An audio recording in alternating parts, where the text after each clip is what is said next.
8 নম্বরে কদরের রজনীতে ওই সময়টা সবচেয়ে গুরুত্বপূর্ণ সময়। আম্মা জান আয়েশা রাদিয়াল্লাহু তাআলা আনহা নবী করিম সাল্লাল্লাহু আলাইহি ওয়াসাল্লামকে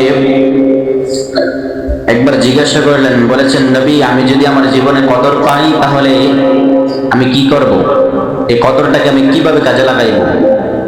নবী করিম সাল্লাল্লাহু আলাইহি ওয়াসাল্লাম এক কথায় উত্তর দিলেন, আয়েশা, তুমি যদি তোমার জীবনে কদর পাও তাহলে এই কদরের রাতে একটি দোয়া বেশি বেশি পাঠ করবে। দোয়াটি হলো, আল্লাহুম্মা ইন্নাকা আফুউন তুহিব্বুল আফওয়া ফা'ফু আন্নী। চিল্লায়ে বলেন সুবহানাল্লাহ। আল্লাহ পাক রব্বুল আলামিন নিজেই বলে দিয়েছেন, যে ব্যক্তি আমার নিকট ক্ষমা চায় ওই ব্যক্তির উপর আমি কি হয়ে যাই? খুশি হয়ে যাই।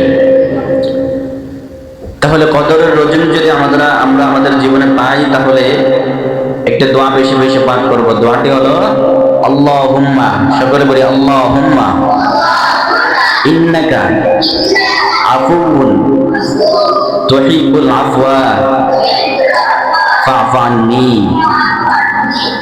হে আল্লাহ, আমি গুনাহগার, আমাদের সকলের গুনাহ আছে না নাই?